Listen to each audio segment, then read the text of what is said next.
Alright, so my hammock rig pretty much consists of four basic groups. First of which is the suspension here, and I use just 1-inch nylon webbing.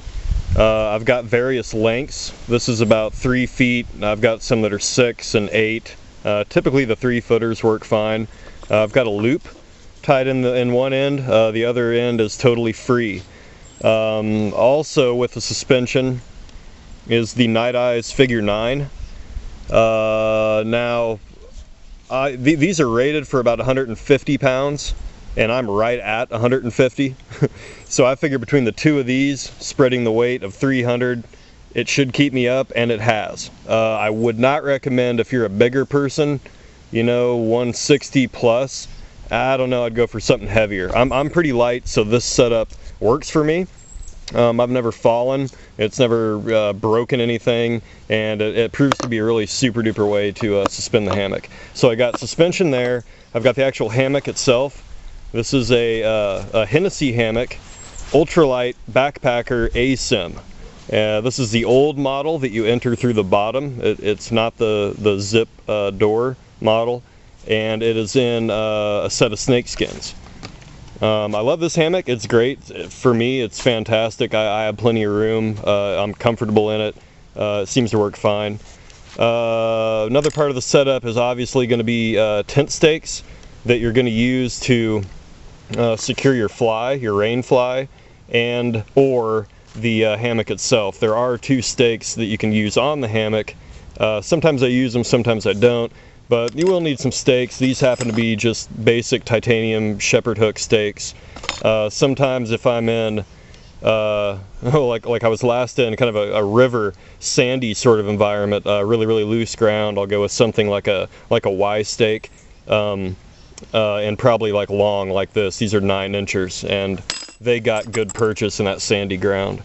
This is my tarp right here. This is basically my tarp in a stuff sack. It's an 8x10 sil-nylon flat tarp, and that's the one that I kind of like. It's the most versatile for me, whether I'm using it for my hammock or for a tent or just by itself. And that's basically the 8x10 tarp. I use this the the coverage, the fly for the hammock. I got rid of the Hennessy fly that came with it. It was just too small and not enough tie outs really. It could be used elsewhere for something else. Bigger hammock, or bigger tarp, I'm sorry, definitely helps. And this is just my little rigging bag for lines and stuff, and pretty much all I need out of this is this right here, which is the ridge line for my tarp. And what this basically is about roughly 30 feet of 1.75 millimeter zinget. On one end I have a Dutch hook attached. I don't know if it'll zoom in on that. It's a little titanium hook on one end, and then on the other end I have a Dutch fly. Now in between the Dutch hook and the Dutch fly, I've got a series of 4 prusiks that I use for various things, but we'll get to that. But basically that is the entire ridgeline system for the tarp I use, and it works for my hammock, and it works, you know, on a standalone basis too. And then I've just got it kind of bound together here with a little rubber grip tie. So that's it. That's pretty much the whole setup right there. The 4 or 5 basic ingredients to my shelter. So I'll start setting it up. Okay, so the first part of my hammock hang is going to be the suspension used to attach it to the tree. What I use is a 1-inch piece of nylon webbing with a loop tied in one end, and then it's free on the other. This is about 3 feet long. You can make them as long as you want, 6 feet, 8 feet. You know, I found for around here this works pretty well on a tree this size. Of course, a bigger tree with more girth is going to require like a 6 or an 8 foot strap. And again, this is just one way to do it. There's a million ways out there. So what I do is I take my nylon webbing, go around the tree, take the running end through the loop, and bring it up tight and straight, kind of where I want the hammock to point. That leaves you with this tail right here. Okay, what you want to do with the tail is you want to make a loop, and then take that loop and fold it back on itself, and you want to grab that original tail line from in between. Next, you take your figure 9 through that loop. Basically, this is just a hitch. I'm sure there's a name for it, but I don't know what the name is, so it's some kind of hitch. You can make it real pretty, of course, if you want, but basically, pull on it, you're on there. You put one of these on one side of the tree, one of these on the other, and then I'll show you how I'm going to attach the hammock to these. I've got a little bitty piece of yellow cordage that tells me that's my head end, so I'm going to go ahead and start with that. And what I do is you simply just put this over one end of the Nite-ize, just like the directions, and then lock it off. Okay, now this is temporary because I'm going to adjust this here in a minute. So basically I've just sort of loosely attached the head end of my hammock. So then I'm going to walk down here with the hammock in the snakeskin. And of course, if it were raining, I'd probably set up the tarp first, but in this case, since it's not raining, we're going to do the hammock first. Okay, I've got my other figure 9 here. Same thing, around here. I'm going to pull it a little bit tighter, lock it off, maybe one more time, and lock it off. That's not going anywhere at all. Okay, I'm going to call that side good. And then I take the rest of the line. I don't like my stuff hanging on the ground, so I just basically do the old wrap around. Keeps it nice and tangle free. And then a quick twist up to the top, and it neatly stores right inside the figure 9 like that. No muss, no fuss, nothing hanging. Okay, now we'll slowly walk back to the other side, which I'm going to adjust again because this one was kind of temporary, just to get the hammock sort of set. So I'm going to take that loose, pull it. I like mine pretty tight because I like to sit kind of high. Lock it off. I'm going to go ahead and do it one more time. Lock it off. Take that loose end, pinch it in your thumb, over your pinky, back, forth, back, forth, back, forth, back, forth, so on, until you get it to about there. Simply roll it up, shove it in the lock. It stays there all night. That's good to go. Okay, then the hammock is basically suspended, and of course during the night you're going to get some sag when you sit in this. But it's super easy to adjust. You just pull whichever end, and you can pull the hammock this way or that way, depending on maybe weather or trees above you, or where your tarp is, or different things like that. So okay, that's the hammock. It's hung, it's in a waterproof container more or less. So now the next thing I'm going to do is set up my fly, because the rain's coming and I want to make sure everything's dry. So give me a second and I'll get all that together. Okay, this is my tarp, and it's basically an 8x10 sil-nylon flat tarp by Etowah Outfitters. And it's in a sil-nylon, sort of a bishop bag with two openings, and I've got 2 mini beaners which are attached to the long ends of the tarp. The other component is going to be the ridge line for the tarp. This is roughly 30 feet of 1.75 millimeter zinget line. And on one end, I've got a Dutch hook attached to there. That's a titanium made by Dutchware. You got to check that out. These are great. And also, I have a Dutch fly attached about 20 feet down. Now, in between the Dutch fly and the Dutch hook, I have a series of 4 prussiks that I use for different things we'll get into in a second. So there's the ridge line, there's the tarp. I'm going to go ahead and get these set up, and I'll show you how that all works. Okay, so what I do is I take my ridge line with the Dutch hook on the end. I bring it around the tree above where I hang the hammock suspension. Okay, then I go ahead, and if I can do it here, there we go, clip that in. That remains like that. Okay, then I'm going to go ahead and stretch this out. Prussiks. Get to those in a second. Okay. Now right about here is where I want my Dutch fly to be. So I have to bring him back. So hold on one second, let me retrieve him. Okay, so I've got the Dutch fly here. And I want him to be, I don't know, a couple feet before the tree. So I'm gonna go ahead and pull my slack out to about right there. That looks good. I'm gonna take the line, run it around the tree, pull this remainder line through. Okay, at this point it's really important to lock off the Dutch fly. And what you do is you push that loop through and then simply just put it around and over. And that locks that from moving anywhere.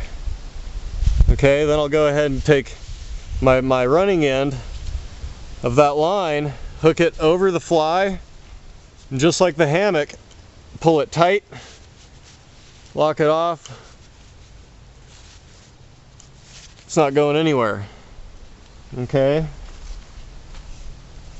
And then again, just like the hammock, wrap up my excess cord. This stuff will make your hands yellow, so be advised of that. Take my excess cord, and generally I just tuck it right in there to kind of hold it. That way everything's pretty suspended off the ground. My ridgeline is tight. I can adjust it easily with the Dutch fly, not a problem at all. This looks pretty high, and I kind of like it that way because for inclement fair weather, you know, I like some elbow room and headroom under the hammock. So now I'm going to go ahead and take the tarp. It's here. The tarp here in the bishop bag. Okay, and what I like to do is find this first prusik. In this case, it's the green one. Take my carabiner, attach it. I'll go ahead and open up this end, pull the tarp out.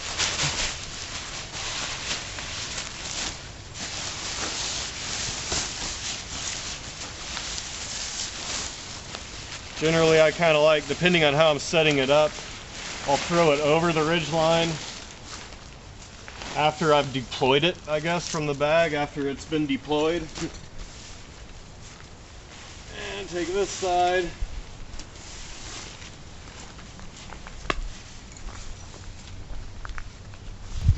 Okay, so I basically got the tarp over the ridge line, and then as you can see with those mini carabiners on the ridge line guy outs, in this case the 10-foot end, I'm going to attach this to a prusik like that, which allows me to adjust where the tarp is going to be. Now obviously right here this Dutch fly is in the way. He's got to be brought back closer to the tree because I can't get the tension on the tarp, and I want it a little bit further over my hammock. So what I'm going to do is loosen that Dutch fly, simply slide him up, I don't know, 8 inches or so.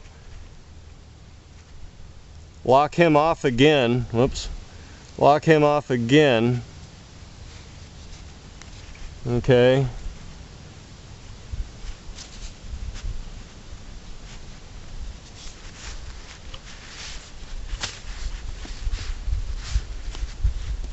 Don't have a lot of room to work with, but it should work.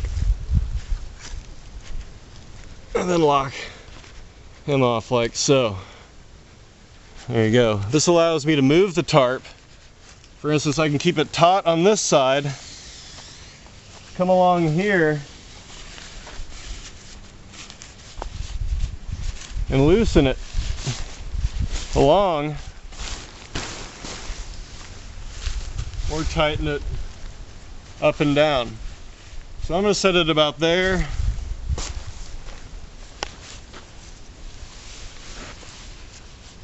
And about there. Okay, and the only other thing really about the tarp here is that on 6 of the corners, well actually 8 of the tie outs, but 6 of the edge and corners, I got these tarp line tensioners by JRB. They're great for sil-nylon because this will sag as moisture gets to it. It tends to get loose and you'll have to like retighten it. Now you can either use, you know, another kind of line tensioner, or a prusik knot, in fact, tied to a guy line would work. Something similar to this with like shot cord or bungee. These work really, really well. I like them a lot. I've got them pretty long, and what I did is put a taut line hitch in them, so they're actually adjustable for different lengths. And it also allows me a big enough loop that if I had to anchor this with a rock or a log, I could do it if for some reason I didn't have a stake. And then if I need to tighten it up, I could simply tighten it right back up,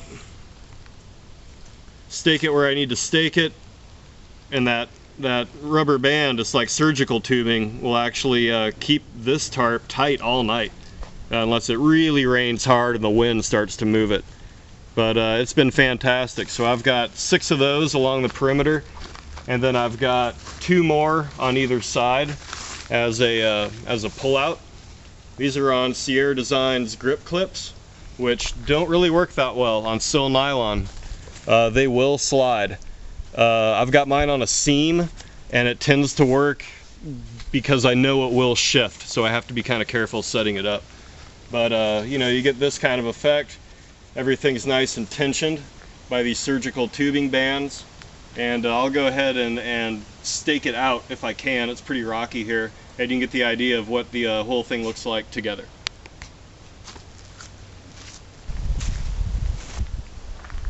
Alright, so for sake of having bad ground, and I didn't really want to mess with the tent stakes, I just used rocks to basically show you kind of how this looks with the 8x10 flat tarp in a typical A-frame fashion. Of course, you can lift the sides to make a porch, or really bring it in tight, and I could even close off the ends enough to give me some more foul weather protection. So there's the bishop bag that pretty much hangs there all night. All the suspension rigging stays there.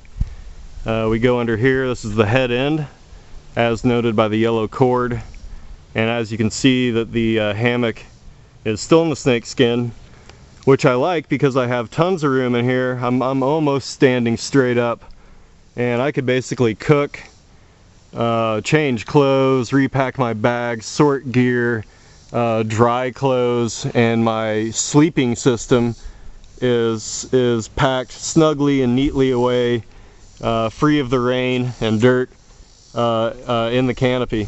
And what I'll do sometimes if I really need a lot of room, whoops, sorry about that, I'll take these other internal prusiks and I'll bind, I can't really do it here with one hand, but I'll bind the hammock up with that just to give me a little more room. But typically it hangs right about there, and I use it for like hanging clothes and whatever. But all the rigging and line just kind of hangs there. But lots and lots of room underneath for one person, plenty of room for 2. And then when it's time to go to sleep, simply grab a hold of your snake skins and pull them back.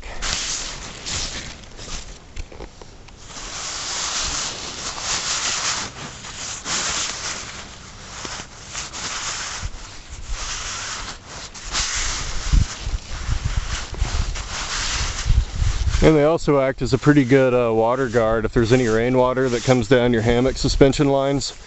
These things pretty much eat it up.